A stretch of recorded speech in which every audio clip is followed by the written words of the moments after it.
have to be strong in today's world. Keep your focus and what you believe in, how to achieve all your dreams. Keep moving forward, never accept less than. The views and opinions of the host and guests are their own and do not necessarily reflect the position of the management and staff of Guardian Network. Nahaja Black. It's the Hit Back with Nahaja Black. It's the Hit Back with Nahaja Black. It's the Hit Back with Nahaja Black.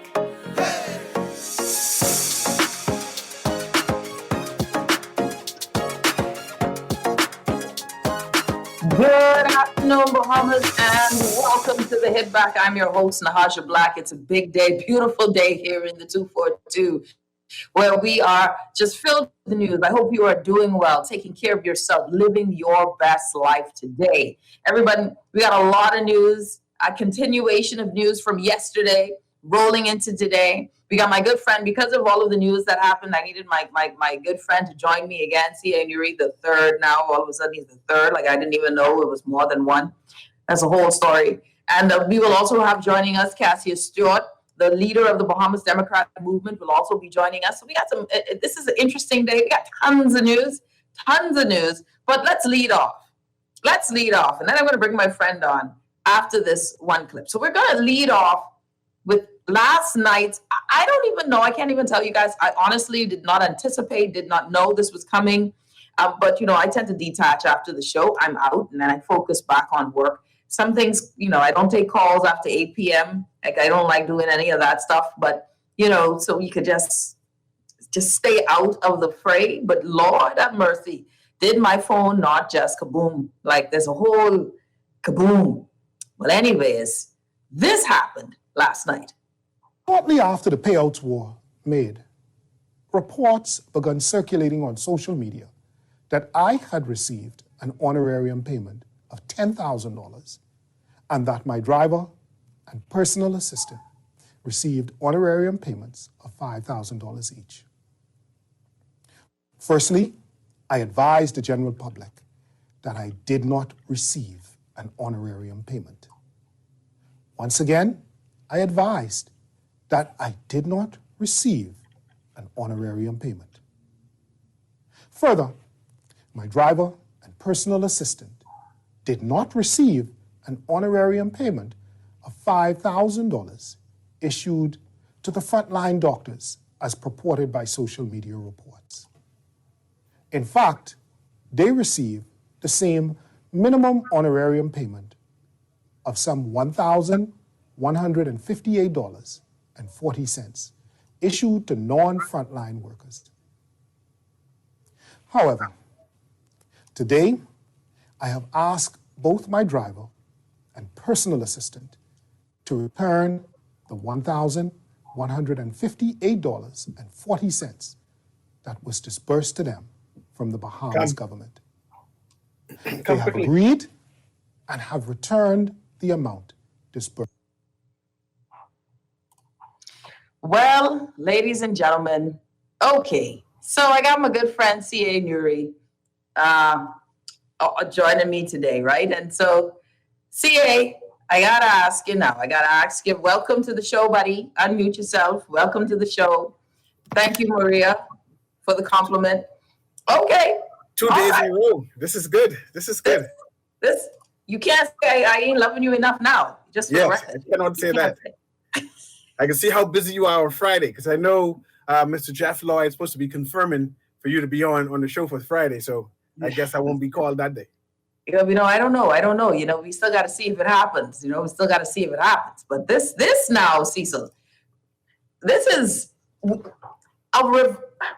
okay. Can I just say the first thing that came to my mind when the minister said that he made his driver and assistant pay back the money?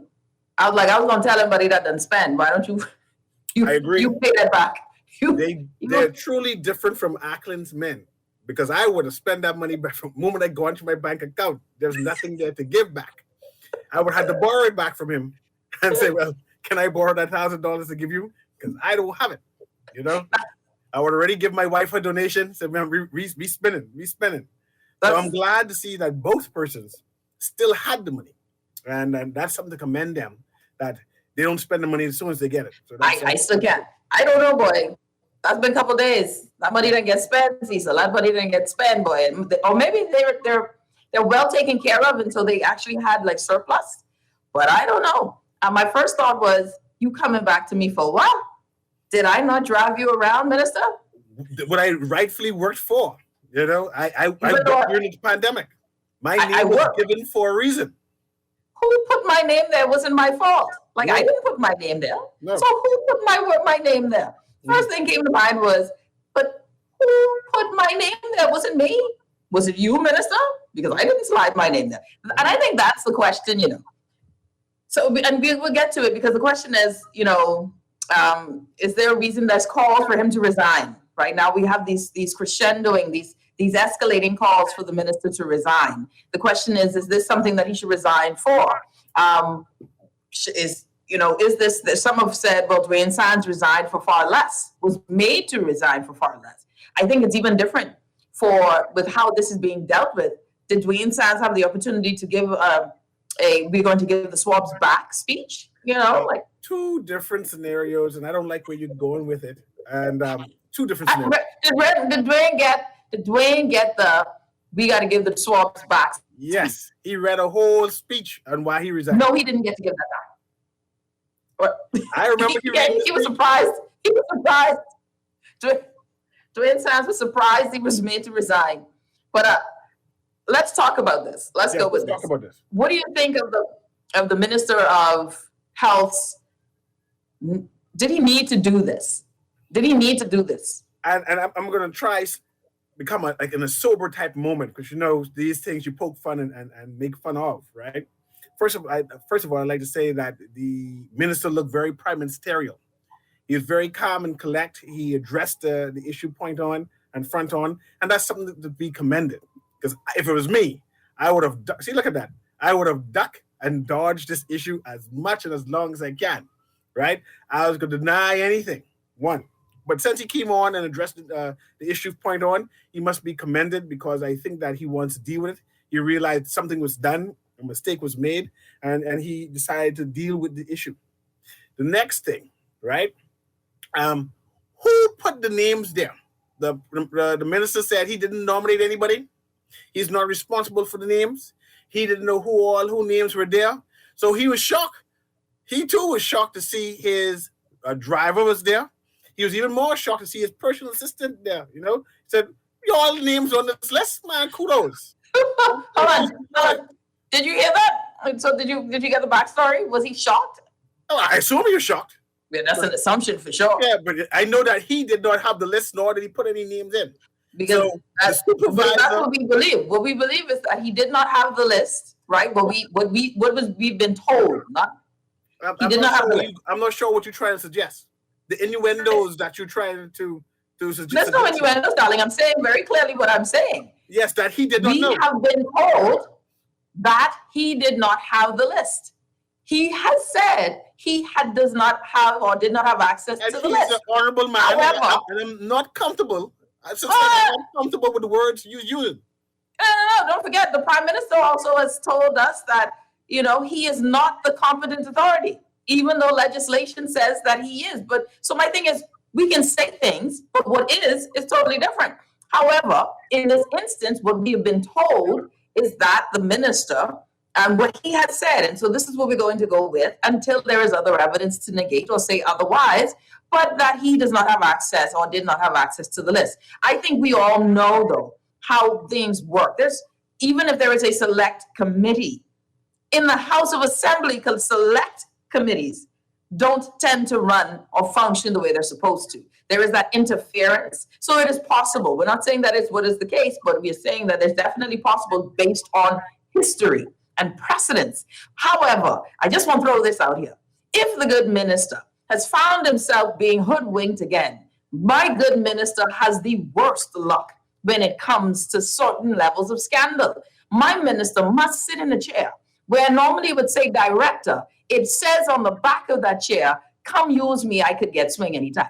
That's probably what it is in the back of the chair. Because how can he find himself in two situations? One as a PLP, one as a Free National Movement member, in the House, finding himself with this level of, I didn't know. Why pick on the man of God, the man of God? I believe it's either a trial or he just don't know how to maneuver. It must be the trial, the trying of his faith must be what's going on, because I really would like to know who put the driver and who put the assistant on the list. Now, if I was the driver and the assistant, though, I would say, I put me on the list. I keep him my money. I keep him my money. I keep that little thing. Minister, I did drive you. You pay that debt off for me. Thanks. And if Lanisha had to pay it back, I guess the minister got to pay it back. You got to pay it back. Put it back in the treasury. Is that what I said? Your language is very suggestive. It's very suggestive. So back on my wicket. The minister did not know that his driver name was on the list. He did not know that his personal assistant name was on the list. He was shocked, but pleasantly delighted to know that their names were there. Any good leader would have been there. But You like the whole movie. But since their name is there, he celebrated and said, man, good for you all. I assume that your supervisors recognized your talent and your dedication during the COVID war, and that's what happened.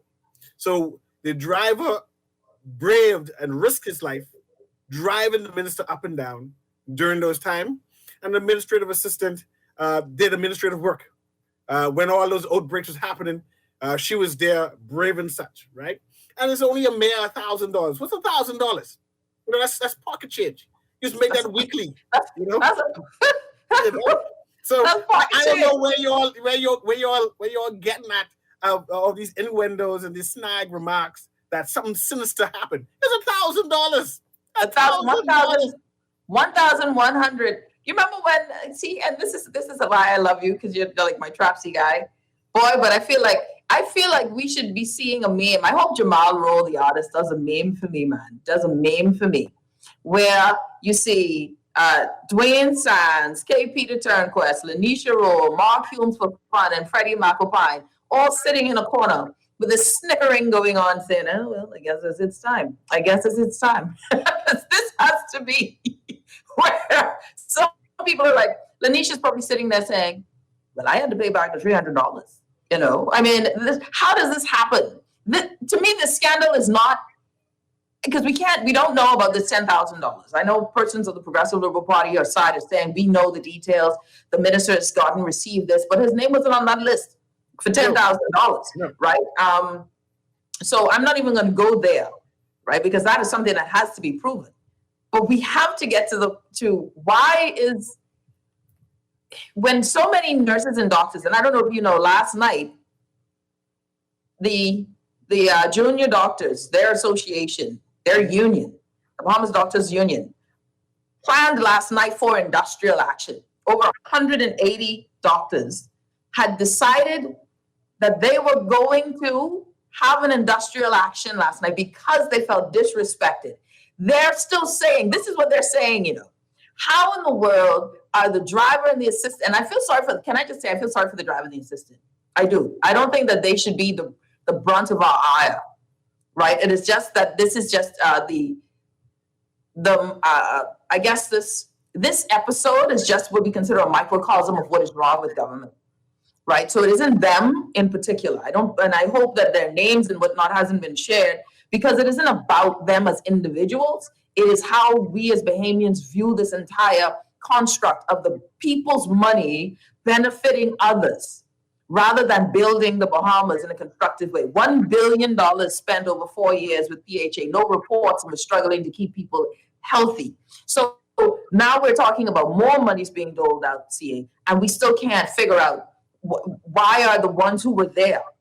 Why are the ones who were there, who volunteered, who've gotten sick from this thing, aren't even on the list? And you have people who aren't supposed to be on the list, but are connected to the minister on the list. So this to me is the first question is, how the heck did they get there? Who put them there? If the select committee is who we're saying put them there, then you must question all of the names that are on the list with the select committee. And this is where it is more than just the minister's statement. This is where there must be an investigation to say that maybe we have failed in this process of the select committee, of this process of doling out the gift. And I love what they said, gift, right? This is a gift from the National Treasury. You have to, it's very difficult for me to sit here and say that the minister had no clue. Because I'm sorry, who then reviews the list? Did he just sign it willy-nilly? Then I'm even more concerned. How many things do we sign without reading? All of this is the buck stops at the head. I understand what he did. Lanisha Rowe wasn't made. She, later she gets swing and then they, forced out. But she had to pay back the money and, and all of that. But I'm saying this is definitely something that doesn't look good. And it puts a question on the entire process of doling out funds and those persons who are supposed to get this gift and those who aren't. And I think there's a lot of concern in that middle ground, and where what he said is good, but is that enough? And again, I understand what you're saying. In all seriousness, it does not look good. It does not look good. And I understand why the PLP is harping on this, and they should. They should, because there seems to be an undercurrent of what exactly happened. I personally believe that the minister meant well. I believe that he believed that the workers deserve some type of reward, some type of compensation because of what happened and what went through beginning of the COVID and the pandemic. And understanding that, I believe that a mechanism should have taken place where a committee was formed to formulate how much money should have been given, right? We see that there seem to be 3 or 4 different quantities. $5,000 was called, $2,500 was called, and $1,000 plus was called, 35, right? 50 or something. Yes, and I do not understand the measure. Who gets the $5,000 and why? Who gets the $25,000 and why? Yeah. Who gets the $1,100 and why? What is the measure? Will the doctors who work at the front line get the high amount of money? And now we're saying that doctors got 1,000, right? Yep. Or do the lower persons at the end of the spectrum, the persons who are not making that large sum of money, but want to show them appreciation, do they get a large sum of money and turn backwards, right? See, the narrative is kind of twisted and warped, and it causes a bad feel in the mouth, in one's mouth. Then to determine who gets elected, the minister said that the permanent secretary and his team, or the director, selected names. The names was put forward of persons who worked in whatever it is. Supervisors, right? Yes. And supervisors. And these, I assume there should have been a long list. I thought the list was going to be wrapped around of all those people who worked, because it's going to cause ill feelings, right? If some persons get or whatever it is. So all of that should have been considered. So, well, we have a limited amount of money. We're trying to get the largest bulk of persons to get compensated because they all worked. I'm not sure why one would select a $5,000 instead of giving each person a $500 gift.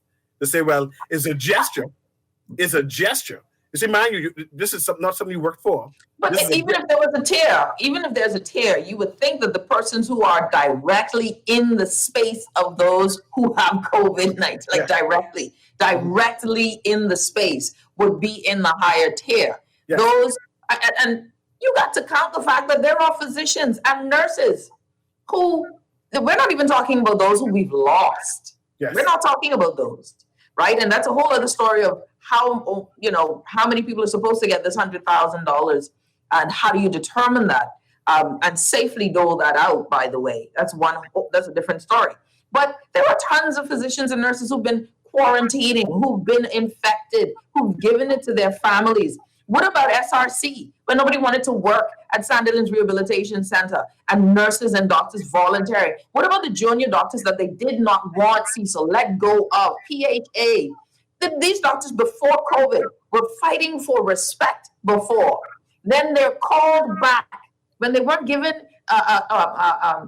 the ability to be permanent so that they can study and learn and progress in their careers. They were cut short after their 1 year of internship, so they couldn't progress. You couldn't be the SHO and move up and continue to learn. Your career stopped and stunted. They disrespected them, got rid of them. Now we're in a pandemic and we need you back when your life is on line, or maybe not you, young person, but you're going to take this home to your mommy or take this home to your daddy. Wait a minute, you're not on the list. You're not on the list in the first round. And then what is the story of the second round? What is the story of the third round? And then you got all kind of other people on this list. This is where the frustration comes. And so my first thought was, did he have to do this? My first question to myself when I saw him doing it, did he have to make a statement? Was the statement something that was forced on him to make? Or was it something that he needed to do because he felt there were mounting lies on him, like the 10,000? I don't know those answers, but I walked away wondering, did it help him? Did it hurt him? The reversal. Did it help or hurt? And that it definitely didn't help. It didn't help. It was more of an admittance that something went wrong, right? Mhm. Without any investigation on what went wrong and addressing what went wrong.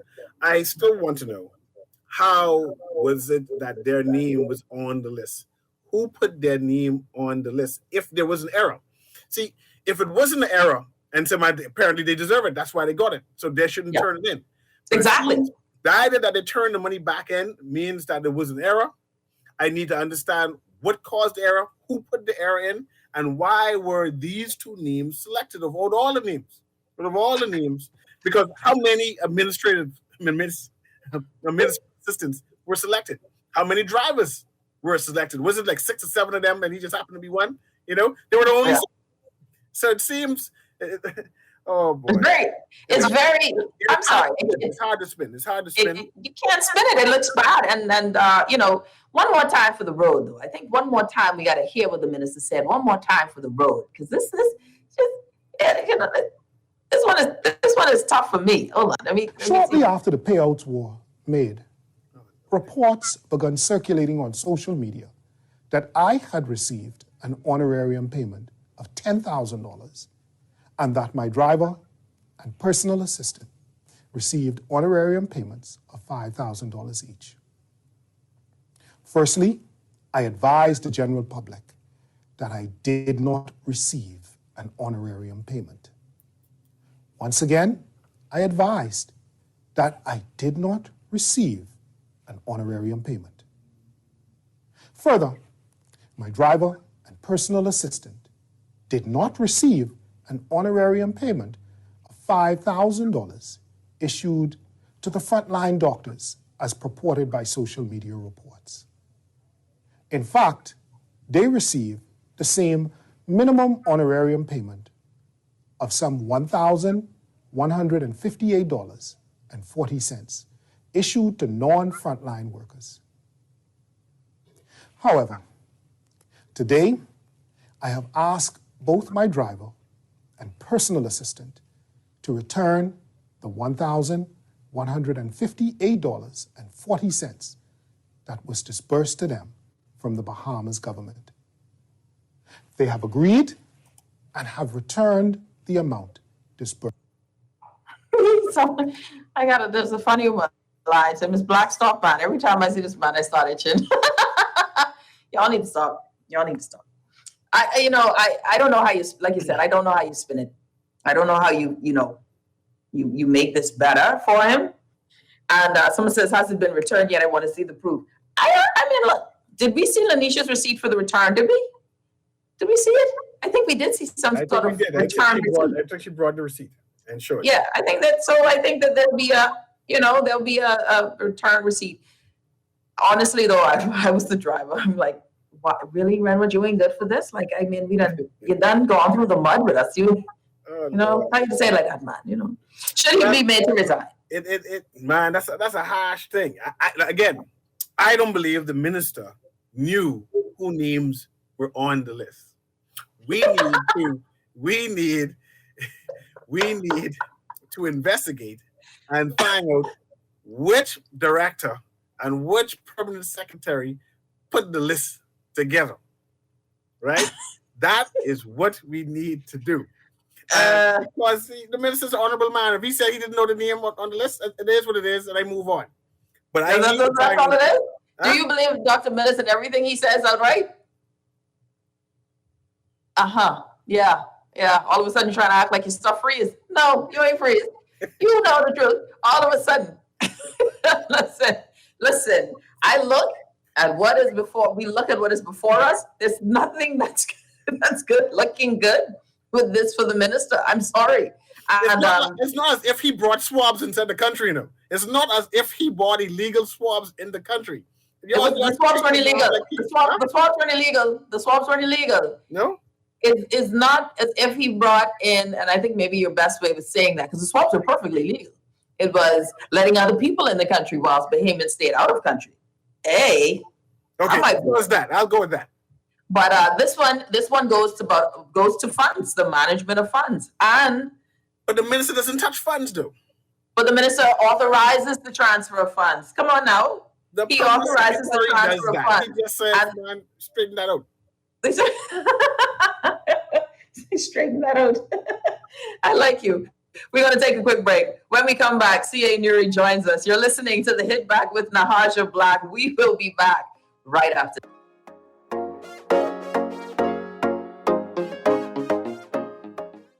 Beulah gal, can you believe this? We are now the patrol queens of the neighborhood. We now large and in charge. So we need to check out what's going on in everybody's yard. What about that gun that we know that Junior and his homeboys just ran out? Can we report that too? Of course we can. But we could be in deep trouble if they find out. We need to report what we see, Beulah. When you call Crime Stoppers, they just answer your call in Miami. So then we can report everything? Guns, where they hiding the drugs, who shoot who part of which gang, or who disturbing the peace with the loud music and the motorcycles. Then our neighborhood will be the best in the Bahamas, and everybody gonna want to come live here. And then our house price will go up, gal. So what we waiting on? What's the number? If you see something, say something. Let us all pitch in and stop the crime before it's your time. Call 328-8477 from Nassau or 242-300-8477 from the Family Islands. Or text us through the Crack Crime Bahamas app. Stop the crime before it's your time. Rejuvenate, refresh, treat yourself. Immerse yourself in total comfort. Pamper yourself. After all, you're worth it. Relax. Rid yourself of all life's stresses. At Baja Retreat Anti-Aging Spa, you will find everything you need to enhance your body and spirit. Call today at 323-6711 and begin your journey to serenity at Baja Retreat Anti-Aging Spa. Enjoy an elevated mobile experience with BTC, giving you unlimited talk for the best conversations, unlimited data for all your online fun, and unlimited roaming to stay connected while overseas. For just $50 per line. Unlock unlimited mobile talk, data, and roaming when you sign up for BTC Superfast Fiber Internet with speed starting at 100 megabits per second. Enjoy more great savings and value. Upgrade or sign up today. Visit any BTC store or btcbahamas.com. Conditions apply. It's the Hit Back with Nahaja Black. It's the Hit Back with Nahaja Black. It's the Hit Back with Nahaja Black. It's the Hit Back with Nahaja Black.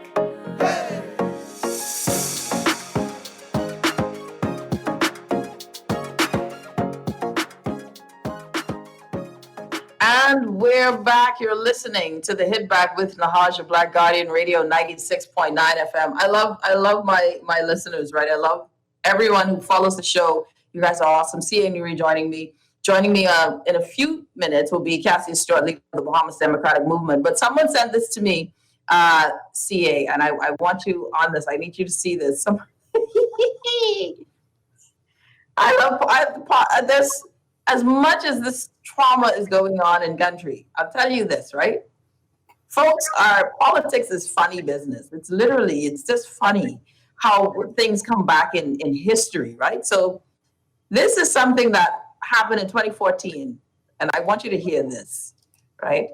Check this out. Well, opposition leader Dr. Hubert Minnis is weighing in on the Wells saga. He told us that Wells should have been gone a long time ago.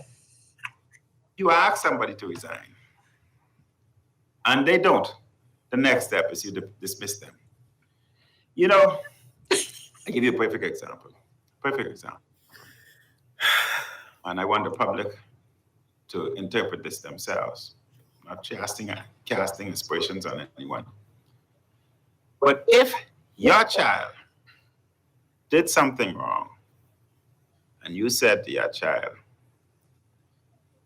I'm going to beat you, or I'm going to discipline you for what you did, and your child said to you, if you try to beat me or discipline me, I can tell daddy some things as I know some things. How would you react? Let the public answer that.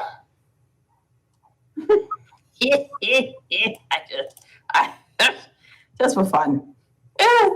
Just for fun. Just thought that was funny. Just the irony of it all, Cecil. The irony of it all. No comment. No comment at all. I see what you're trying to do. I see the continuously sowing, of this history that you're trying to create, this narrative that you're trying to create, and I shall not join. I shall not join because the Honorable Renwood Wells is a decent man. He's a Christian man, and he means well, and I do not like what y'all trying to insinuate. No, I'm not participating. No. Let's move on. Let's have this blow over.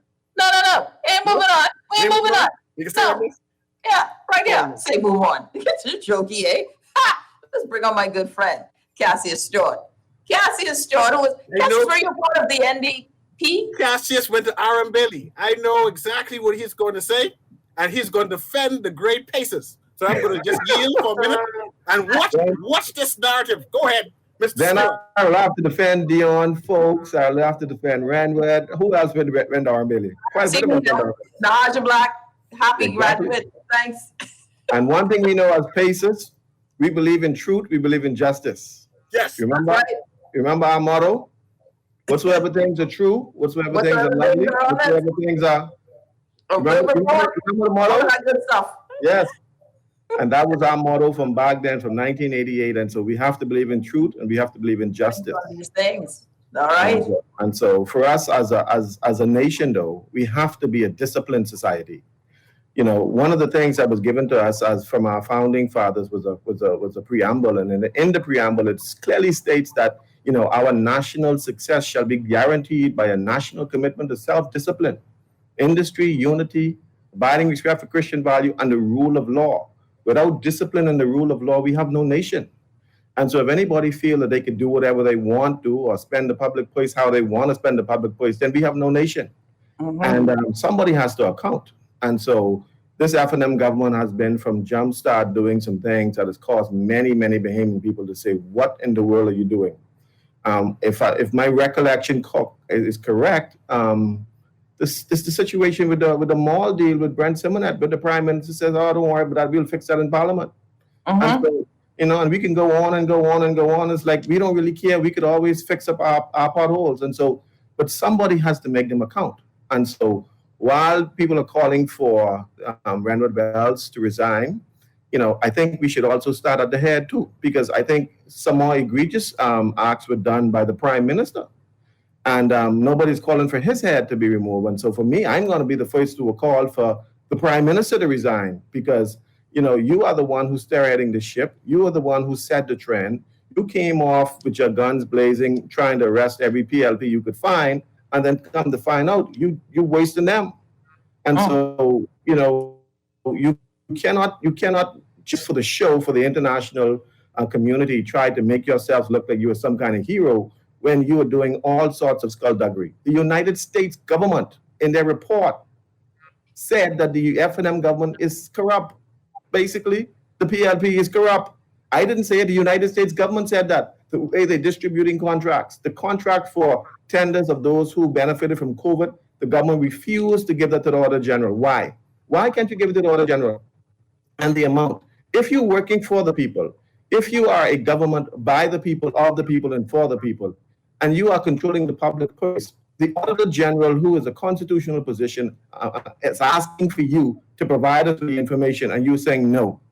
Well, I mean, who's the government? I mean, who you answering to? And so this government, I think though the powers of the emergency powers got to the heads of many of them because they feel that they don't have to answer to nobody. Mm-hmm. And that's what that emergency powers give them. They give them that authority as a king that I don't have to answer to no one. My word is to rule and my word is law. but we are still in a democracy. And in this democracy, it is the rule of the people. And, we are still governed by the rule of law. And we have to let any government know beyond this F&M government that, listen, our nation is founded on the rule of law. And anybody who violates the rule of law should pay and should be made accountable to the people. And that is the reason why we have to keep fighting for the preservation and the sanctity of our democracy. Cassius Stewart, leader of the Bahamas Democratic Movement, joining us on the show. C.A. Nuri, my good friend as well. Cassius, I have to ask again, were you ever a part of NDP? No, it was just BDM. And NDP was C.A. Nuri, Minister Renwood Wells. Who else crossed the aisle?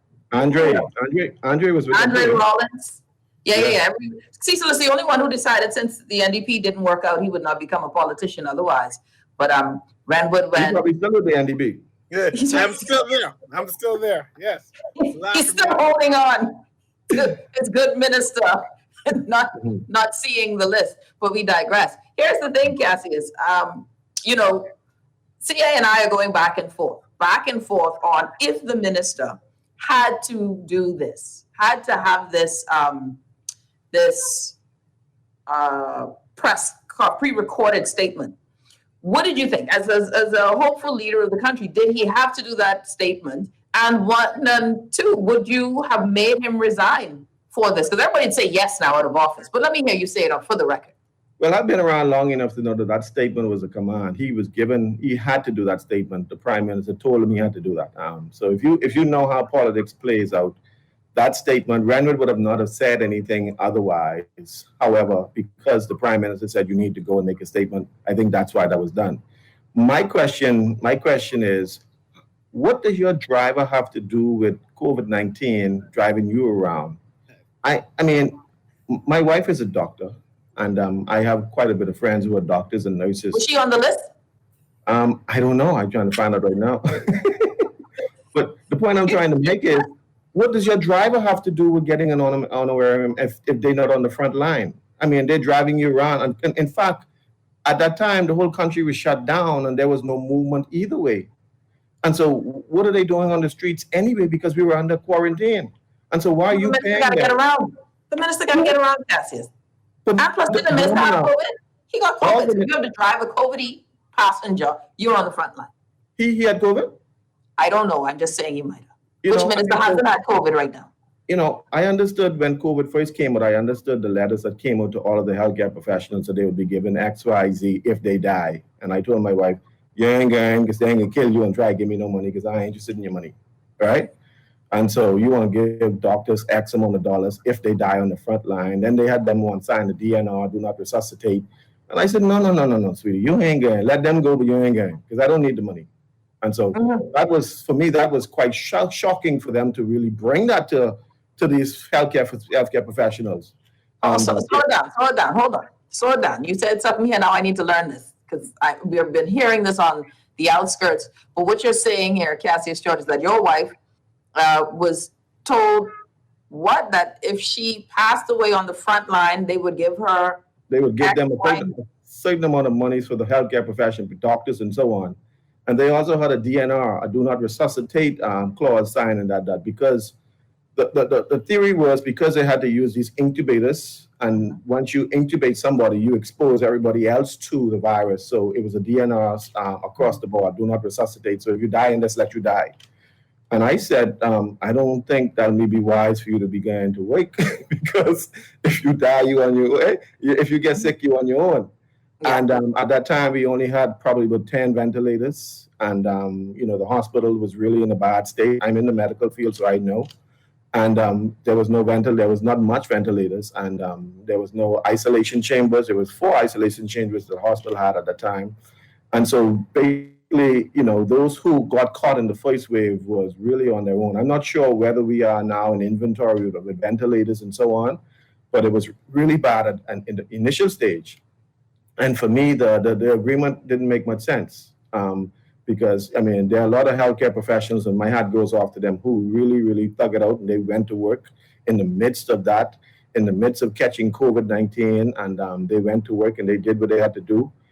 people in A&E, people on the ward, and so these guys, your heart's got to go up because I wouldn't have done it. I don't know if I had the courage to do it, but they did it, and you have to commend them for being on the front line, and then when it's time for them to get paid, they can't get paid. Right now, I'll tell you a story. I'm not sure my wife will like this, but I'll tell you a story. My wife is a physician. She's a consultant, and the consultants is not covered by the government insurance. So if she catch anything in the hospital, bring it home to all our family, we are not covered by the government insurance. You see? And so what is quite interesting, while the nurses may have some insurance, but the physicians or the consultant physicians who are the senior physicians, they're not covered by government insurance. And so whatever they catch, pick up, die from, they're not covered by any form of insurance. Now, if you don't have your own private healthcare, you're in trouble. And so this is why we have to be able to build a proper system. First of all, we have to look at the infrastructure. The infrastructure we have was built in the 50s to accommodate about 50,000 people. Right now, every room in Princess Margaret Hospital is full. The ward is full. A&E is full. The corridors are full. The kitchen is full. Everything is full. The Rand Memorial Hospital is full. Doctors Hospital is full. And so right now, the entire healthcare system is on the verge of breaking apart. So we haven't built the infrastructure to be able to accommodate 400,000 people plus 5 million visitors, because when you're building, you have to factor in all the other people who are in your system, in the country. So you have 5 million people come to this country once a year. We have to build a facility to be able to accommodate them as well too, if there's a pandemic at one time. Let me ask you, Cassius, and only because I want us to I know the time is limited for us. I want to ask you this, Cassius Stewart, leader of the Bahamas Democratic Movement. With that in mind, okay, so one of the things that has hit us, right, of course, is what is going on. And I think, of course, your wife, I don't know if she knew, she's a consultant physician, but the junior doctors last night were planning very much so an industrial action. They frustrated, they have a lot of their names, like you mentioned, first wave, they were the ones who were there, along with some consultant physicians. And they're asking the question, but okay, how come, and no offense to anyone else, but they're like, but we were there. How come some are getting $5,000, but they're not even medical physicians or nurses, and we aren't even on the list? Or if we're on the list, we're getting the lowest rung of cash. In the grand scheme of things, what do you think should have been the response of the Ministry of Health with regard to these honorariums? Well, first of all, if you want to make a payout, first of all, you got to find out whether or not you have the money to pay out. Right now, our country is on the verge of financial collapse because we have a $900 million recurring deficit right now. We just had to borrow another $100 million, and we have to borrow some more because right now, if you're going to make all these payments out, we got to borrow to be able to fill that need. And so if you're going to make payments, though, we have to be fair across the board. You cannot give to one and don't give to the other. And so it may have been better to don't give to none, but if you say you're going to give some, you got to give to all. And so if you could have deferred, then that might have been even better when the economy is more stable. But now that you've already opened up the can of worms, you open up the Pandora box, then you got to deal with it. And so you cannot say to one set the nurses, you get the nurses, but the radiologists don't get none, the lab technicians don't get none, the labs deal with the blood cultures all the time. And so all across the board, all throughout the hospital, people are exposed. And so, you have to be able to compensate all across the board if you're going to compensate one. That's how the law works. The law is universal. If it is not applicable to all, then it is not applicable to any. And so the same thing goes in this regard. If you're going to give to one set, you have to give to all. Period, bar none. And make sure I get you on the record with this one, Cassius. Should the minister, the calls for his resignation, I think he kind of skirted around it. You didn't touch him. You went straight to the prime minister. Should the minister be made to resign with this whole fiasco over? Well, I think in Westminster democracy, resignation of a minister is called for when there is a semblance of wrongdoing, even if you didn't even do it. And so this is very interesting. However, in our democracy, we don't do that. I mean, so if under the British rule, the way the British work and Canada works, if a minister is accused of something, even if he is not guilty, he steps down in order to clear his name. In the But Bahamas, for KP to turn question. yeah, in the Bahamas, we don't care, man. You can call us all what you want, call us and say what you want, say I ain't going nowhere until election. You understand? So you're saying that the Prime minister Minister should fire you. But we all know that the Prime Minister, Randy Wallace, is the Prime Minister boy, so I ain't think he going nowhere. You can call all the reservation you want, but he ain't going nowhere because that's Minister right on. But in our democracy, though, our democracy calls for him to step down because it's a semblance of wrongdoing. And if there's malfeasance or if there's anything wrong with what he did, he has to step down. Someone wanted to know what's the party stance, your party, Bahamas Democratic Movement's stance on vaccinations? I am fully vaccinated. My family is fully vaccinated. My mother, my aunts, all my family, they're all vaccinated. All right. I have no problems with vaccination. I believe that we should have given people choices, not just one vaccination, one vaccine. I believe that I don't have I don't have a problem with vaccination because I do believe that, we should be vaccinated against this disease. This disease is very, very deadly. I have known so many people who have died in the last week, in the last month. I had a brother who died from COVID-19, and I am sick and tired of seeing people who dying. I mean, dying all across the board. And so for me, I believe it's a choice. You should be, you make it a choice. But for me, though, I have decided as a choice for me and my family that we've gotten vaccinated. And, we believe that, we got to protect ourselves in life. I want to live to see another day, but I want all my brothers and sisters to live to not see another day. I am sick and tired of my Facebook page becoming, what do you call it? A funeral home where everybody's resting in peace. I'm tired of it. Every day I wake up, somebody else dying. And so we got to be able to mitigate this by getting vaccinated. And the only way, people are saying that, well, there are other means. Taking your vitamins. Yes, do all of that. Take your vitamin C, take your zinc, take your hydroxychloroquine, take everything and get vaccinated at the same time. So that if in the event that you catch COVID, it doesn't really bring your system down. And I just want to explain something. Vaccination, this is not new to us. And if you want to come to the Bahamas from Colombia or any South American country, you have to have your smallpox and your yellow fever vaccine, or you cannot come into the country. Europe has just signed a law that nobody can go to college, food stores, shops without fully vaccination. America will adopt that same policy in another month or so, where you have to be vaccinated. The Bahamas, we could row and ham and haw all we want. One of the challenges that we have as political leaders is that either we could speak the truth or we could sing the song of the masses. If the masses say, well, I ain't did this vaccination, if you support it, I ain't gonna vote for you, then we have a choice. Either we can lie and go with them or speak the truth. And so for me, my conscience got to be clear that, I believe that, we have to do the responsible thing. Get the information, find out exactly what it's all about. Vaccination only prepares your body for an impending invasion of a virus. What it does is once you're injected with the vaccine creates protein and antibodies in case that the virus comes into your system, then your body is able to fight it off. If you don't have the vaccine, then the virus comes into your body and overwhelms your system. By the time your white blood cells produce protein and the protein and the antibodies, your body is already overwhelmed and cannot fight back. And so the vaccine just gives you a fighting chance to be able to fight against the virus. And so I just want to encourage everybody who can hear me and who's responsible, listen, it's your choice, but I believe that you should do the right thing and get vaccinated.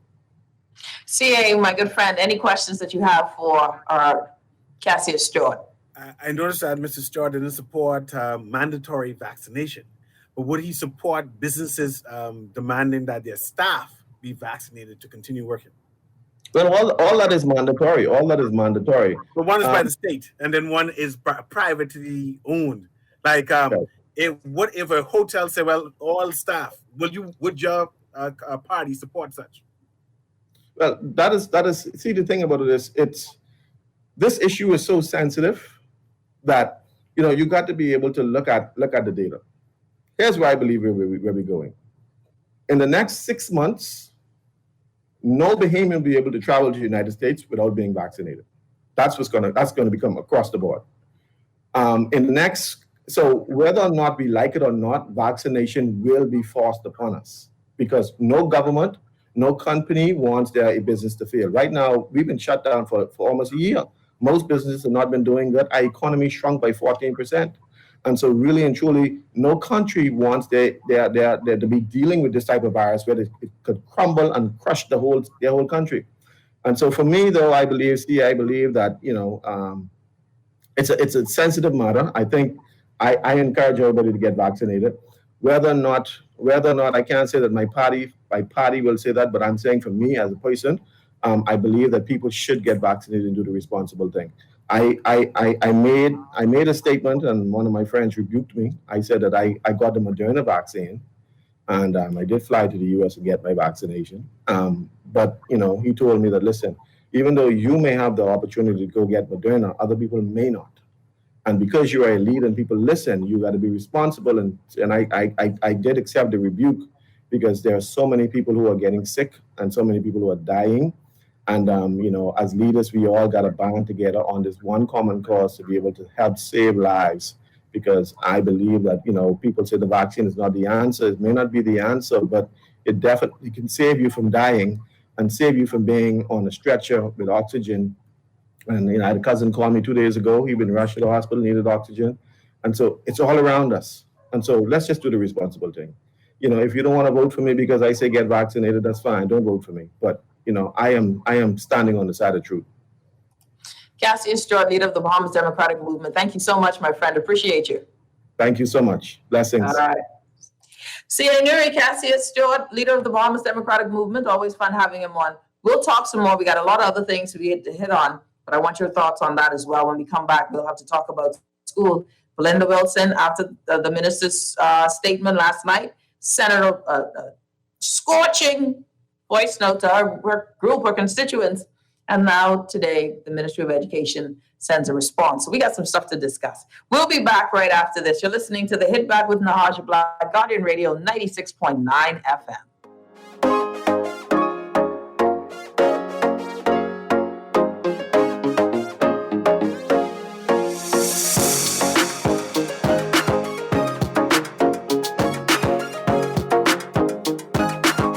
This is Guardian Radio 96.9 FM, Nassau, Bahamas.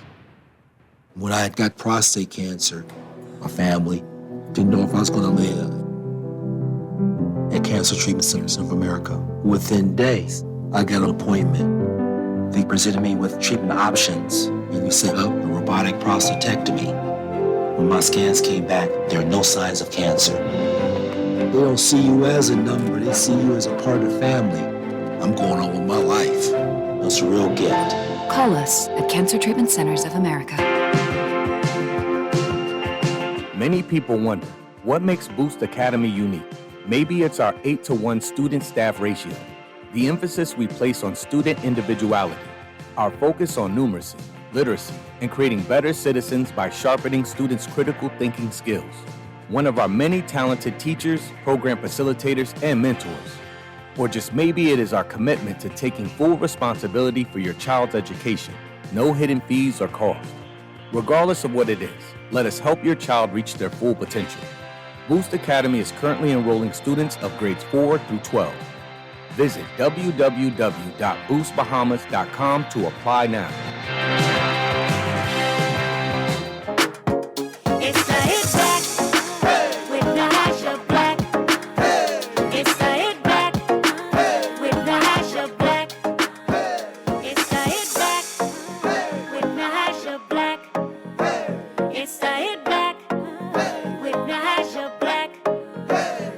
And we're back. You're listening to The Hit Back with Nahaja Black. My good friend C.A. Nuri joining us. C.A., what's up, buddy?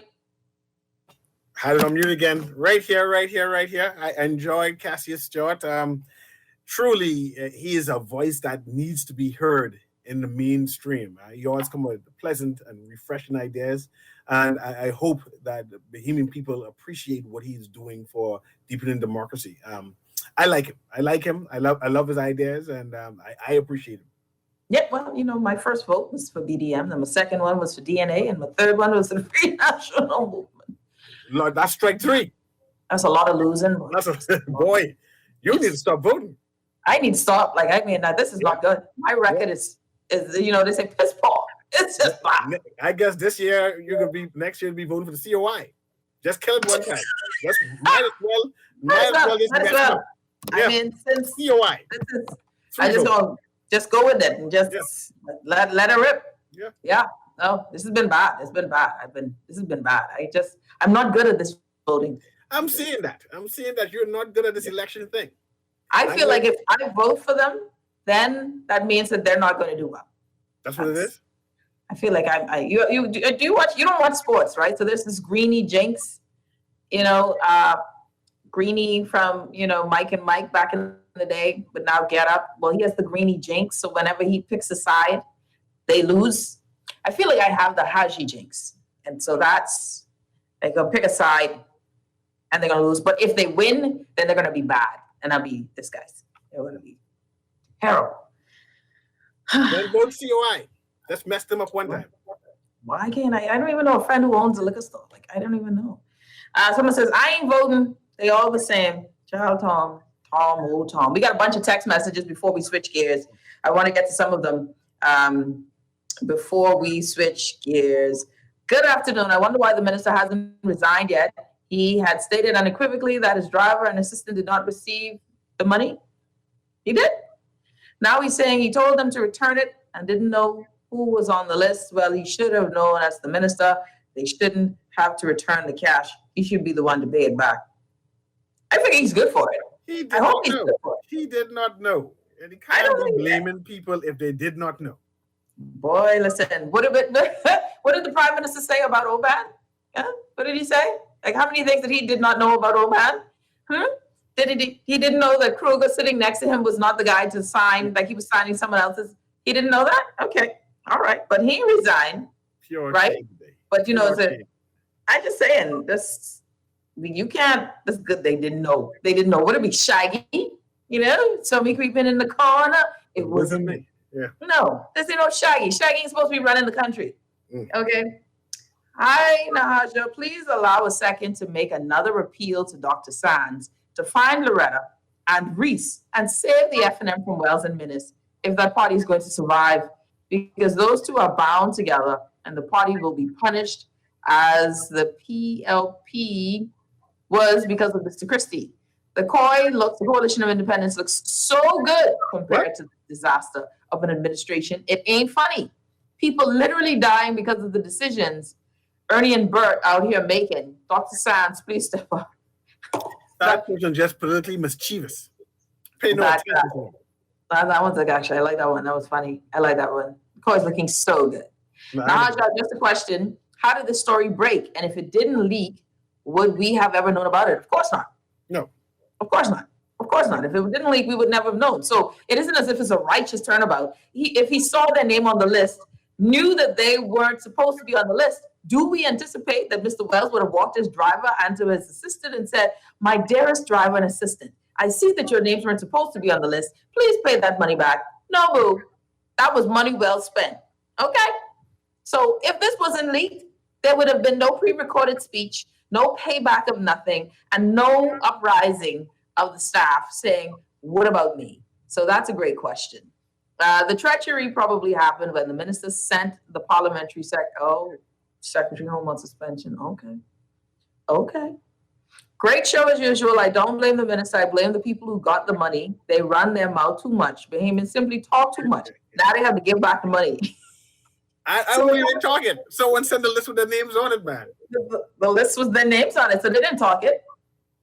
Right? And mind you, I'm sorry, but this government is talking all your money business. Yes. All your money business. They do a news press conference on your money business. Mm-hmm. So I don't even think it's the people running their mouth, I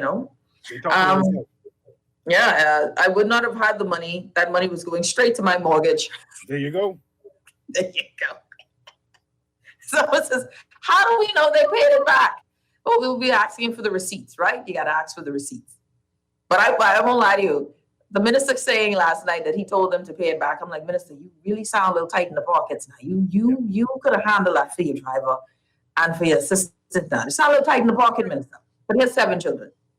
7. So, that's a lot of children. I can understand. Some things ain't that, you ain't that liberal with cash. I got 3 and things tight. Someone said, Nahaja, they fools if they give that back without him reimbursing them with interest, duty, and VAT. It wasn't And their just money in the first place. It's easy to give up something that's not yours. But did they put their name on the list? No. So who put their name on the list? And that's the question, and you keep on forgetting to ask that who put the name on the I list. didn't forget. You keep saying the minister didn't put it. I don't believe the minister put it. I do not believe. Go ahead. I believe he was unaware of who all were on the list. I believe that he was trying to help nurses and doctors and technicians. And then you definitely should be fired. And something untoward happened. And now he's in the middle of it. See, so I just sitting here listening to you say this now, I'm totally going to have to say, Scourge, we'll select and come again. No, that don't make no kind of sense. You ain't flying at all? No level. Not even a little bit. I'm serious. Like, it was going so well until it hit me. Like, I'm really letting you talk this level of foolishness. It's a good Tuesday. We didn't even come to Wednesday yet. No. How in the world, right? You can imagine a list coming to you. Who else do they drive for? Who else do they personal assist for? That they would be picked up and say, boy, you know what? Chucky and Miranda, these of course are not their names. You all need to put their name on this list because they drive for me in the middle of this pandemic. Who else do they drive for? For someone else to put them on the list? Who called their name? Who suggested such? But worse off, let's just say that he didn't and someone else did. When the list came, you think somebody can say, well, boss, just for the record, I did put Chucky and Miranda on there for you. I did do that. You okay with that? You don't think that they're going to get asked? You okay with that? You think Chucky and Miranda should be on there? Shimon. And then worse, the final straw on where we have to start talking about accountability. Because remember, accountability and transparency. This was a speech from the throne by the good prime minister who still ain't been accountable and transparent on Oban, who still has not been accountable and transparent on what happened with BPF, who still has not been accountable and transparent with regard to what happened with the what's the name of that place? Why am I freezing? I think am I free? No, okay. Still accountable to that Miami embassy. Still ain't accountable for 4 people coming in country without a visa. Still ain't, but we digress. Worst case scenario, was that after you had gotten a list with names, that you sit down to the table with these people at the committee, why this person, why these doctors are getting X, Y, and Z, or the porter getting 5 and the nurse is getting 35. Why is this person getting, who is this? This is not a doctor thing, and why are they getting 5? You ask those questions because that's your one good job to make sure you don't get shame in the lineup. He gets shame in the lineup, but I don't feel sorry for him. That's on him. You got one good job, and your driver and your assistant on the list, and you missed that. You need a new job. New job. We shall see how long this continues to go on in the mainstream and see if it blows over in 2 or 3 weeks. It'll blow over. I don't think many people have the energy to care if he resigns or not. People are more interested in when will you ring the bell? When will we get to the election process so that we can then move on from this administration? I think that's where more people are, than they're caring if Minister Wells stays or goes, because he's not leaving for someone who may be better suited for the role of Minister of Health in this pandemic. No. But that's not an issue. So, I mean, that you don't see that happening. So at this point, we know that he's the right hand of the prime minister. So it is what it is. Who needs to be held accountable? Hi, Nahaja, I wish it was me. I would have spent that money from the day I got it. One thing, he likes to sign without reading. He knows better. He's an educated man. I believe he got his 10. Oh, Lord. I ain't saying man get his 10,000. Oh, Lord. With all due respect, who is the USA to call you corrupt? You right on that. They're a big brother. They can call anybody what they want. They can call us all kind of names, so we can't do nothing. See what their last president called us. So the fact that Wells thought the important point was the returning of the funds says he missed the more important point of the integrity of the process is what is in question. Was that minutes in the audio played just now? Yes, that was minutes in the audio played earlier. And so the texts are delayed, obviously. Okay, so I think that's where the accountability will come in. Yes. I think the accountability and transparency will come in. Someone says, maybe Miranda and Chucky received on behalf of for a stipend.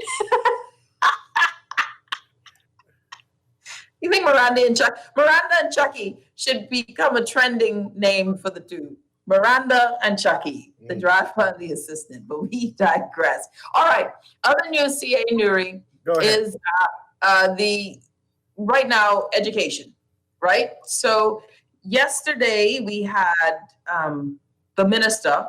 Yes. Minister of Education. So we had this big conversation yesterday. Ministry of Education is kind of behind when it comes to the process of education. What is going on with regard to education? So yesterday, one of the things that came out of that was that we saw, and I'm going to get that audio for us, was that the minister had a little what do you call it, Cecil? Press statement. What is it? Yeah, the interview with the media.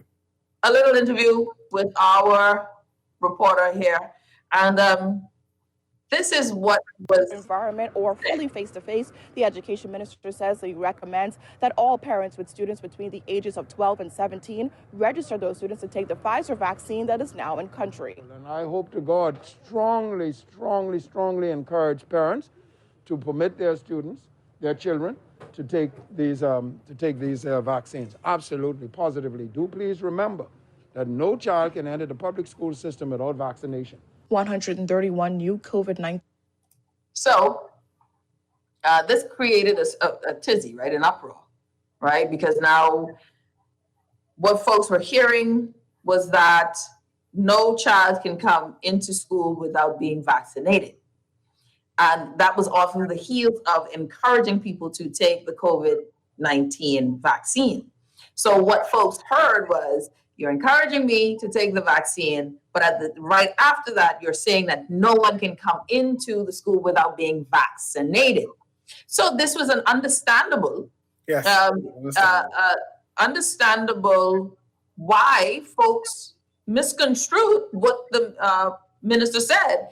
And I don't blame folks for being irate on it. When you heard it at first glance or listening, what I heard was, why is he sounding confused?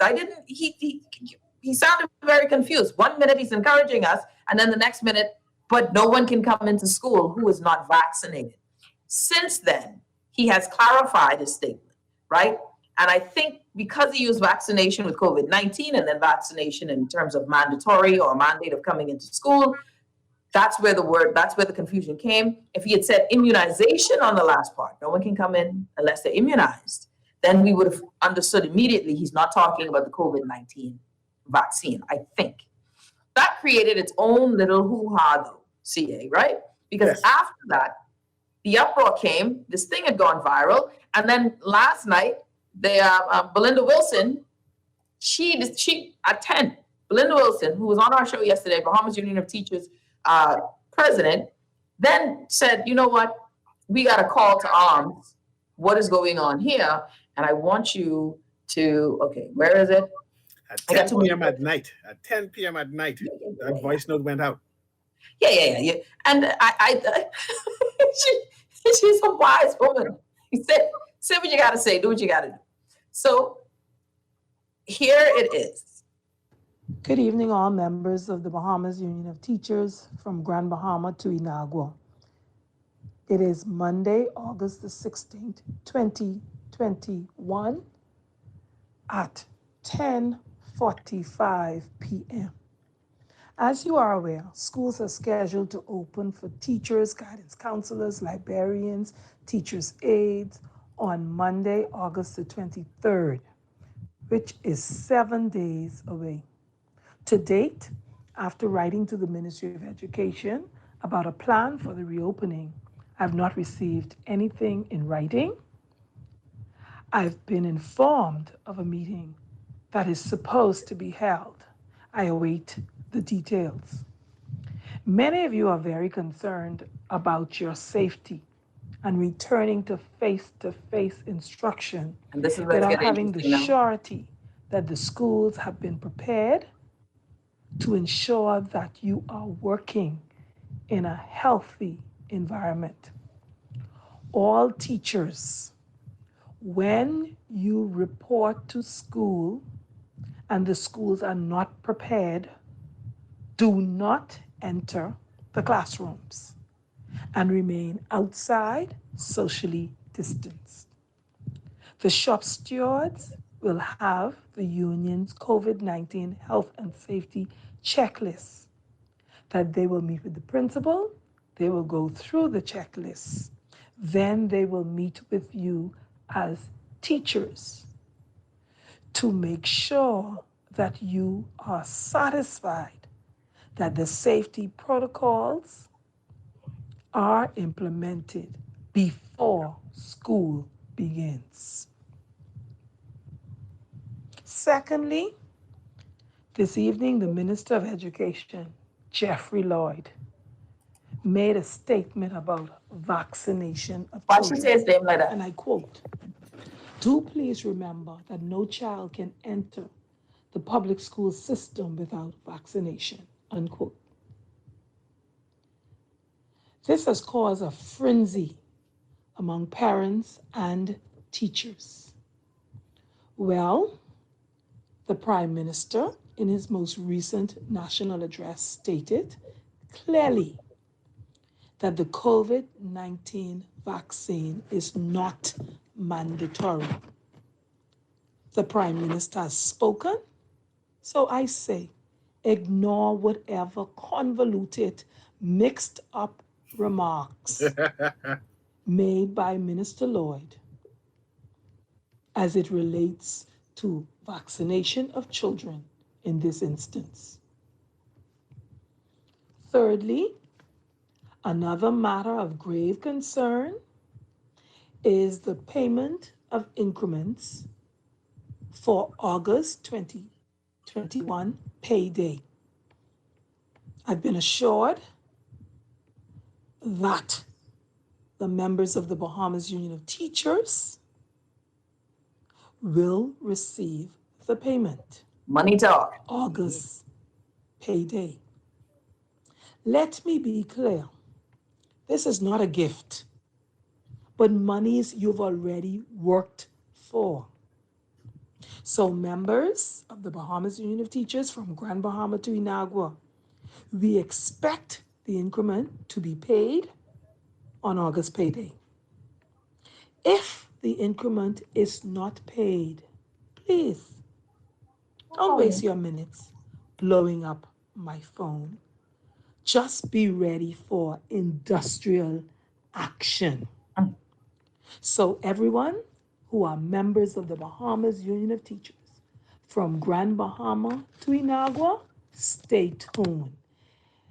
The sleeping giant has awakened. This is Belinda Wilson, the president of the Bahamas Union of Teachers. Solidarity forever. Can I just say, every time she says that, I feel as if there's a, what's the name of that movie? What's the name of that movie with the Mockingbird? No, Mockingjay. Mockingjay. Yes, that. That one. That one, the Mockingjay one. With my girl Jennifer Lawrence. Divergent, whatever that is. Yeah. No, not the Divergent. A whole different series. I know, man. But each one have a little concentration camp. The trilogy. Yeah. You know, Sector 6 and whatnot. Yeah. I feel like she did that one. Solidarity forever. You know, that's good. I like that one. And the way she says it, she does it like a little. I felt it. I felt as if I need to join her in her cause. Yeah, no, solidarity forever. But today, when asked, Minister Lloyd said, I have no worries. There's no worries. Concerns at all. No worries at all. The teachers know exactly what to do. There'll be a meeting. The Hunger Games. Thank you. Games, yes. The Hunger Games. Favorite trilogy ever. Then it was the Divergent series, but you know, a little old to be reading those dystopian, but I love them. Anyways, totally digressed on that point. I think, and the minister says, you know, no worries at all. This is going to be fine. Yeah, be straight. Yeah, you know, what are your thoughts on this whole thing? It's like everything is broken now. I passed SC Mac Ferguson just now. They ain't ready. That school under construction. I mean, there are bricks and blocks all over the place. I'm a little concerned. Come Monday, they ain't gonna be ready. That's one school. I believe they'll be outside social distancing. So I expect there to be some kind of standoff, some kind of industrial action come Monday. I hopefully Mr. Jeff Floyd is prepared for it. And I said, Lord, these people waiting for their money come August. They're waiting for their money. And they can't. This postponing thing ain't gonna work. No. What she said was, don't waste your time. Yes. Blowing up my phone. Just get ready into that. No need. Be ready. Be ready. Solidarity forever. My God. So you're coming to work. You're coming to work with the plan. The plan is we ain't working. We ain't working. Brace yourself. Right? What was it? The other one was, if the class is not ready, don't go in. Don't go in. Don't go in. It's amazing. The union has a plan. The Ministry of Education still formulating one. Yes, yes. I went to pay my kids' school fees today, and I asked the school, and God is good that I can afford to still pay school fees. And I asked the bursar, what is the plan? Are we doing face to face? What is the plan? Oh, we're waiting on the ministry to tell us. I said, well, look at God. Mm-hmm. Oh Lord, what a time, Cecil. We waiting on the ministry to tell us everything. That's Wednesday. Yeah. So that's tomorrow. That's tomorrow, yes. That's tomorrow. So tomorrow we're supposed to have a statement, right? Yes. Because the only statement, I got excited because I thought the only statement that came, I saw a statement from the Ministry of Education, so I was excited. I thought it was like the statement, but it's not the statement. It was actually a statement. I have to read that statement for you, Cecil. I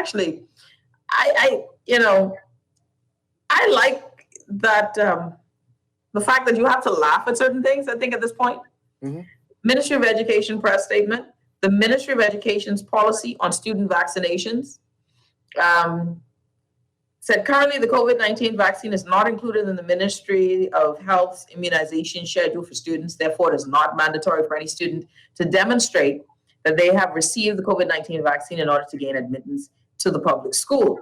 Notwithstanding this policy, the Ministry of Health strongly recommends that eligible students, that is students 12 years of age or older, are vaccinated against COVID-19 based on the Ministry of Health's recommendation. The Ministry of Education urges parents to have their children vaccinated against the coronavirus as the ministry seeks to provide a safe environment.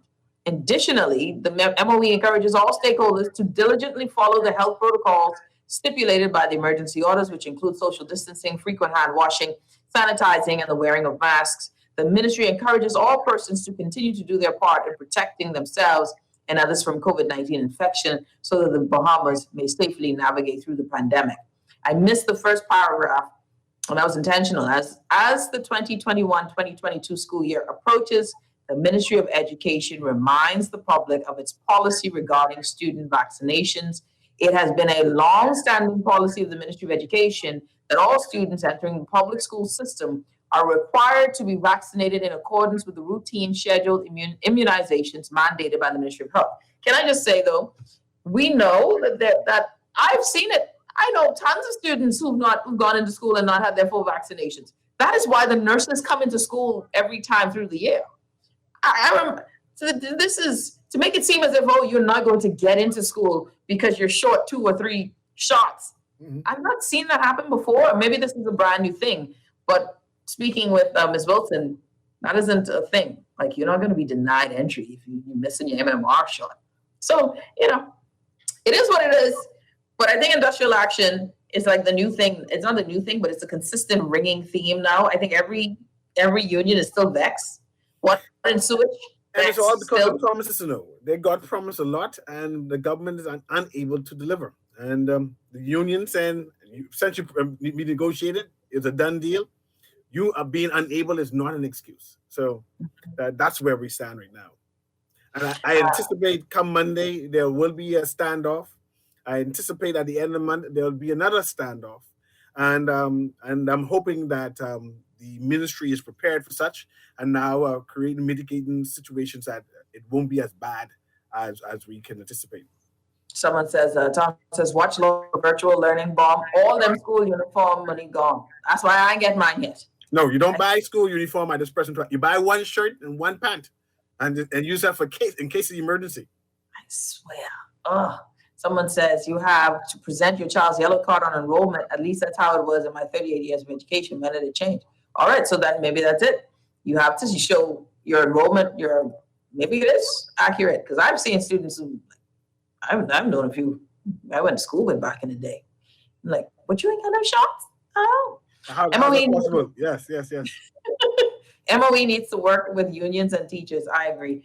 The thing is, education is a big deal, and we're behind. This contentiousness, and Leo says this contentious tone in relationship is tiring. But I think it's one of those things where it is continually fueled and fostered by the lack of communication. Yes. And unions have been saying this across the board. With this administration, that they have not been listened to. But I think last administration had the same union angst, but I've not seen it like this to this extent, where everyone is crying the same theme of disrespect, etc. So I think that the last thing we need at the beginning of the school year, because hurricanes tend to happen, and we don't want that to happen. Knock on all the wood and pray to God and whatnot. School's never ready for that season, right? We always got schools with sitting down, and children got to learn somewhere else. C.W. Sawyer, during virtual learning last year, C.W. Sawyer was down the entire year, most of the entire year last year. What is the state of C.W. Sawyer Primary now? Will they be ready day one? Are we actually going to? I don't understand what's taking. Seriously, CA, what is taking so long? This is the whole summer. I don't have anything else to say. I don't have anything else to say on this. What about you? See, I paused. I was pretending that the screen froze so you could ignore me, but it didn't work out. I'm excited and anticipating Jeff Lloyd's speech. I'm sure it's going to be detailed. That we will answer a number of questions that we have lingering. I'm sure that he will go in detail on particular schools, call out particular schools' name, and say this is what we have done. In order to anticipate and deal with the frustrations that was dealt last year. And anything less than that, we should call him out on, right? I mentioned that I passed S.E. McPherson, and the school is under construction. I'm sure he's going to give detail about that. And if that school is going to have a delay, I'm sure he's going to give a tentative time period of when that school will open, right? I'm sure he's going to give details in terms of apparatus and devices for students, right? And what is anticipated for them for orientation for grade 7 students in particular, orientation for new entry for grade 9, and orientation and new entry for grade 1. These are when parents are angst because you don't understand the system, right? You go to school and you say, okay, I bring in my child now. What do you want them to do, right? So I'm hoping that he gives detailed information for new students coming into a new environment, and that parents are not lost the first day and bring in a whole group of students and they don't know what's happening. Yeah, well, faith moves mountains, my boy. I believe too that there should be a lot more detail. Something else before we go, because we have Boost Academy is going to be joining us in the last segment. So, question for you. Now we know that the sick out is continuing to affect this sick, and this again, doctors were planning, junior doctors were planning on leaving, or were planning an industrial action, CA. This morning, they got wind of it. The ministry got wind of it. I was told that the Prime Minister called the union president this morning and arranged an immediate meeting first thing this morning. Good for with the union president, because that is the last thing we need, right? That the doctors are out. We know that the nurses, we already are short-staffed. We know that it's already going to go slow. So this is a real thing. But we have all of this angst with pay in healthcare. Oh my God. Now we're seeing that this extension, we're like in day 4 or 5. I think we're in day 6. Day 6. Day 6 of this short staff issue. And and I have, again, let me read some of these, like the recent notice of how certain clinics, that now they're begging, PHA is saying, please go to these other clinics for other care needs, for other needs, if it's not an emergency. How does the government, this is all really being fueled by this pay thing, right? Like fueled by this pay thing, this lack of respect people feel with this pay thing. How do you fix this? How does the government fix this? The conclusion is everybody got to get paid straight across the board. And if the prime minister calling them for the meeting, the conclusion is he needs to tell them and assure them that everybody is going to be paid. The problem with that is he gave some people $5,000. I don't know if we can afford that. If general amount of money of $1,500 to $2,000, I think that we had enough money for that. It looks like we need to borrow again. And you can't give the excuse that we will compensate you later. It's now. No. It's now. Now is the time. It's now. It's now. You know, one of the things that the doctor says that, listen, the issue is that they want wells gone, and some staff, administrative staff of PHA also gone. They're calling for full resignations across the board. They want them gone for the lack of respect, etc. These are big issues. And I think that the fact that a lot of this is coming from this pay thing, like this must have been the final straw. Then, because I'm hearing physicians say, and then you're going to put the driver. This is right now serious quagmire, and that this is being fueled by this disparaging, or what is the word that I'm trying to find? That's a dis word. Anyway, the not fairly dividing the funds or making sure that everybody's good about it. They could have reduced the amount and given everyone something as much as best as they can. But it is what it is. We'll take a quick break. When we come back, Boost Academy is going to join us. Speaking of schools, right? We got Boost Academy joining us. We're going to switch. Let's go back to education. Boost Academy right after the break. You're listening to the Hit Back with Nahaja Black, Guardian Radio 96.9 FM. We will be back.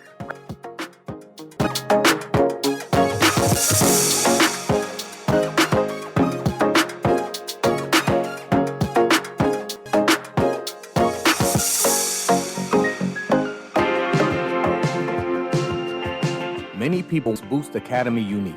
Maybe it's our 8-to-1 student-staff ratio, the emphasis we place on student individuality, our focus on literacy, and creating better citizens by sharpening students' critical thinking skills.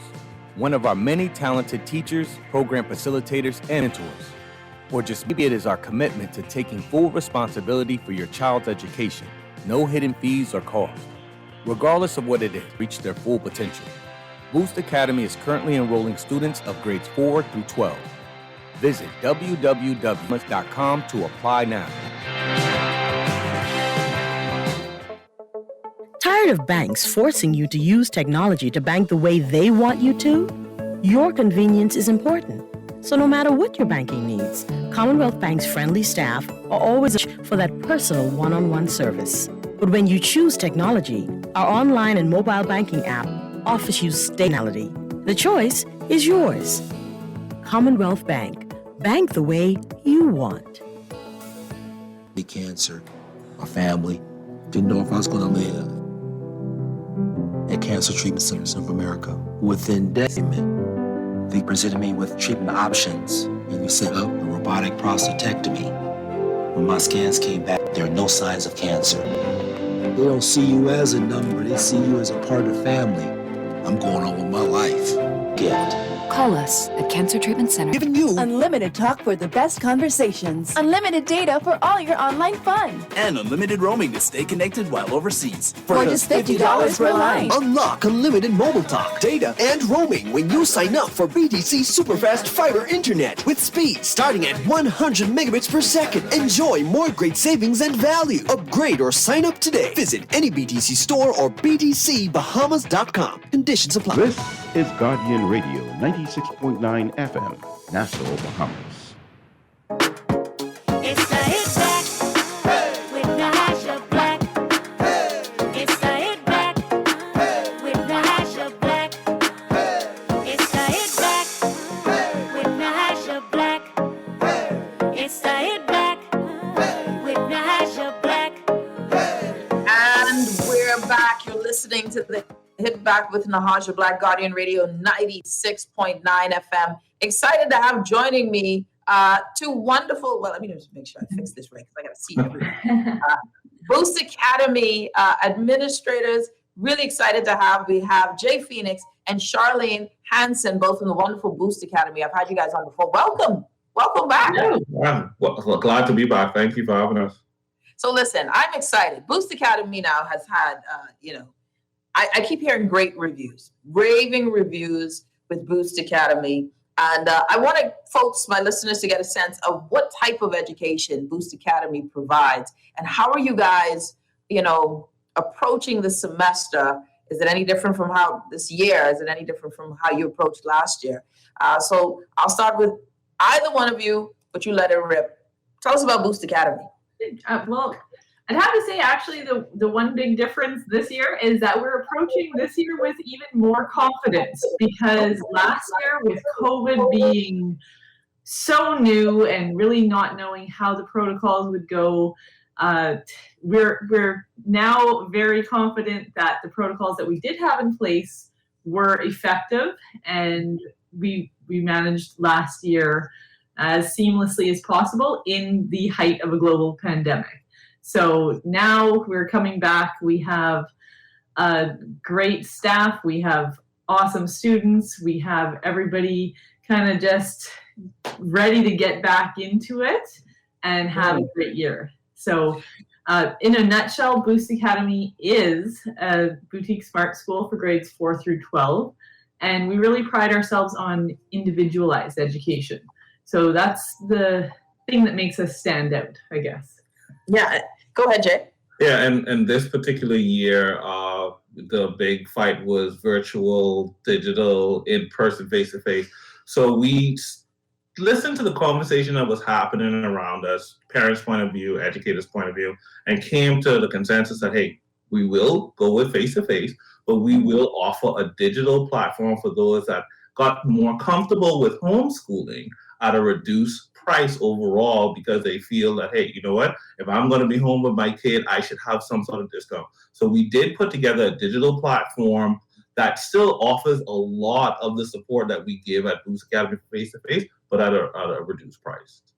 This is actually quite interesting to me. Okay, so then I have this question. If you're just tuning in, you're listening to the Hit Back with Nahaja, Black Boost Academy administrators here, Jay Phoenix and Charlene Hansen, joining us. Let me ask this. If we're looking at education and how it's delivered, right? One of the concerns that many parents had was the difference with COVID protocol. How are kids learning? Do we find one of the things that I was noticing with our kids, the younger ones, K and to grade 2 or 3, I think, they really require that face-to-face sort of learning environment. But you guys started grade 4, so it's a different process for you, right? Like in terms of how you deal with COVID and the protocols, is it easier? It is a little easier because we all know what 5 and 6-year-olds are like. You can't get them to keep their hands off anything. Whereas by the time they're in 4th grade, they have a much better understanding of following instructions, following the rules, understanding a little bit more about hygiene and the importance of washing your hands, keeping your distance, maintaining that mask wearing and all of those protocols. So definitely it makes it easier with the older students, but it's just a matter of continual reinforcement, making sure everybody's safe. Definitely the virtual does not work for everyone. There are some students who really excel in that platform, but by and large, our students really value that FaceTime, and it's just that personal connection. Social education is important as well, especially during that age. Yeah. And then how important is it in terms of class size? Because I know you guys at Boost Academy already, the class sizes are not big at all. We have already small class sizes. So, you have parents saying, oh, well, do you have some students come on this day or this day? Well, the reason bigger schools do that is because they might have 30 students in a class. Exactly. So we don't even have 15 students in a class to begin with. So, you're not going to have 5 students one day, 4 students the next day. Our class size is, it is an 8-to-1 student to staff ratio. So it's that's another helpful part of COVID, I guess. And I think students do appreciate, they may not articulate this a lot, but they appreciate consistency with their instruction. So the back and forth virtual this month, face-to-face the next month, we have the lockdown, like it really disrupted their flow, and it showed. It showed with the increased level of apathy. A lot of kids checked out for the year, thinking that they could catch up in another year once it settles. And right now, that's what we need moving forward: consistency, delivery, and that's why one of the reasons we are more confident. The parents and the students, they make their decision. Hey, I'm going to go 100% digital this year. I'm going to go 100% face-to-face this year, and this is what we're going to do. Even with 100% digital, they still will have their time, that one-on-one time with their teacher or program facilitator, where they get to meet in similar settings like this, where you could go over that assignment, that instruction, or if you're having problems with that homework assignment, we could give you that homework help as well. Excellent. I have to ask this now, the curriculum. What type of curriculum does Boost Academy use for kids? And have you found that, no, but let's just go to that one. The type of instruction that is known for Boost Academy, because again, the reviews for the school has been spectacular, I must say. We really focus on math and literacy. That's our crux. Math, literacy. We do teach the Bahamian Social Studies and Science curriculum. So from grades 4 through 12, we do follow the core subjects with the Bahamian curriculum, but we actually extend it by using the U.S. curriculum as well. So there are a few things that are not covered in the Bahamian curriculum that are in the U.S. And because by and large our students are trying to go abroad for college and university, we try to get them up to standard to be able to take the SAT exams, to do college entrance, and we just find that it helps with the critical thinking a little bit more. And we've had tremendous success with our US-based curriculum, especially for our 10 to 12. We had graduates that graduated early that was able to be enrolled in Trent University. We have kids in Texas. One of our students that graduated early last year, she was able to enroll fully in the University of the Bahamas in psychology and has had no hiccups. I think this year she enrolled in an org initiative. She was part of the it's the gender-based violence research team, I guess. Wow. Yeah. Really? So we're very proud of the students that we've been able to work with over the years and what they've gone on to do. So the curriculum and our choices have worked with that. We mixed in last year a little bit of the Constitution, because the hot topic was, do you know your rights? Are your civil liberties being trampled? And a lot of young people, sad to say, even our age, they don't know. They don't know what's in the Constitution. Why can the government do the things that they do? So it was important for us to introduce us. So we used the People's Constitution locally. Keisha Ellis. Her simplified version. And yes, I know that one. They didn't like it at first, but the progression came over time. So Max, do you incorporate African history studies in your curriculum? That's a good question. That's something that could be included as an elective, or that's something that might come up just in discussions, but generally it's not. I mean, we don't have a class that's called African Studies, but certainly it's something that we talk about. We definitely don't shirk away from real world topics such as racism, sexism. I mean, even my 4th grade students last year, when the George Floyd tragedy happened, that was something that we talked about. We actually talked about systemic racism from that, low level for 4th graders to kind of get an understanding of what that means and how they can work to fight that. So it's just important to have a well-rounded education overall.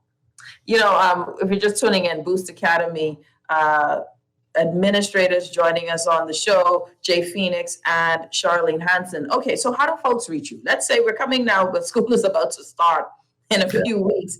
When does school start for Boost Academy students? And is it too late to get students enrolled? What do we need? Well, school opens on September 6th. Teachers are already back in the classroom getting things ready, but we do have a few spaces remaining. Enrollment is limited because we do have such small class sizes, but we'd love to fill up the remaining spaces that we do have with awesome young people who are looking forward to a great year ahead. Our email address is info@boostbahamas.com. Our website is boostbahamas.com. You can find us on Facebook. You can find us on Instagram. There's all sorts of ways to track us down. We're Boost Educational Services on Facebook. This is, one of the things I have to say with this is, I don't know if people, for me, this would be perfect. I don't know why. I don't know, Jay. Why you didn't call me earlier? Because the class size and the curriculum is all very inviting, especially in a time like this, right? But you want to reduce the size and whatnot. I have to ask this question: what are you guys? So you said that you're planning for this school year. You're planning to do kind of both, where you're doing virtual for those who want to, and in person as the main staple. Yes. How would that work? So how does that work for those? Yeah. Okay, so the digital aspect, we did the kids joining the live classroom with the hybrid, and we noticed that a lot of kids were getting lost in that. So this year, what we're doing, we pre-recorded a lot of the lessons for the year, so it'll progress over time, because things change. If you want a current event topic, you'll have to record it then.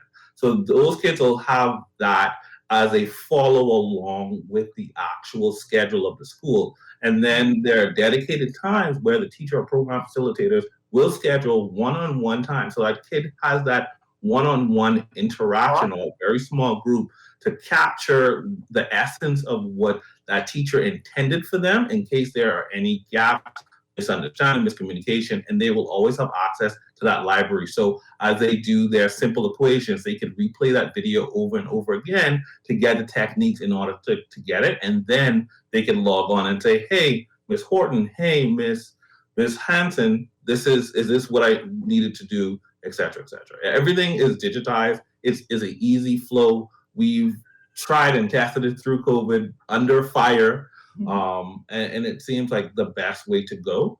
It seems that that's what a lot of the community wanted, not only our school community, but the larger Bahamian community. So we tried to roll out the service as quickly as possible, efficiently as possible, with the checks and balances. Especially because of the Family Island students who have kind of been lost in the shuffle of this whole ordeal.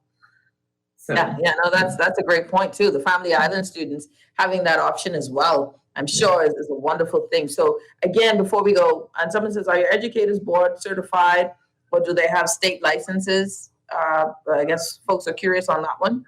All of our educators they hold a degree. Most of them are teaching certificates as well as their bachelor's or master's degrees.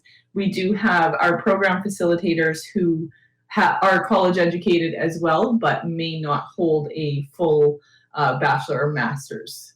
So otherwise, everyone is an experienced teacher. We try to attract the best young talent that we could find and treat them well and keep them around for the long term, so they can grow with the school and take advantage of career advancing opportunities, take different courses that brings that value back to the school and back to the students.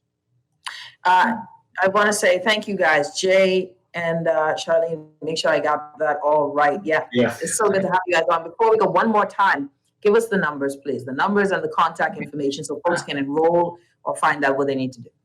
The best way to contact us right now is through the website, www.boostbahamas.com. You can actually email directly through the website or apply on the website. So the whole application process is listed. You can fill out the form right there online, but you can also email or contact us through our social media pages, Boost Bahamas, or email info@boostbahamas.com to find out some more information. The telephone numbers are 676-8043 or 676-8044. However, with the training that's going on, and we had been doing a little bit of maintenance in the building over the summer, the phone number is not as consistent as the email. So, yeah. Thank you guys so much for joining me today. I appreciate you. Everyone, don't forget to go to Boost Academy, boostbahamas.com. Jay, Charlene, thank you so much. Appreciate the time. Thank you so much. It's always a pleasure. All right, everyone, boostacademy.com, boostbahamas.com, boostacademy.com. I sent you to the wrong place, and then you start calling me back, say, I got you lost. Boostbahamas.com. Today is one of those days, y'all. Let's continue to pray for the nation, continue to pray for our leaders, continue to pray for our neighbors. Check on your people, check on your people, check on your children. Children are suffering from depression in this process. Summers didn't happen because of COVID. My summer camps were closed because of COVID. So we have a lot of things that we have to be mindful of. School is about to open. Check and make sure your children their mind is right and that they're okay with this. My youngest has more phone friends than my oldest. I told my oldest that she's more like me. We weren't friendly. We didn't have a lot of friends. We didn't need friends. We talked to ourselves. That's how come I have a show. If you ever want to know how to have a good radio show, be a person who's talked to their cephalons. Bing! If you get a show, I digress. Have a good one, everyone. Let us continue to keep the Bahamas covered in prayer if you believe in the power of prayer. Because Lord knows, from the rooter to the tutor, this place needs some saving. Have a good one, everyone. Take care of yourself. We will see you tomorrow. You're listening to The Hit Back with Nahaja Black, Guardian Radio 96.9 FM. And we're out.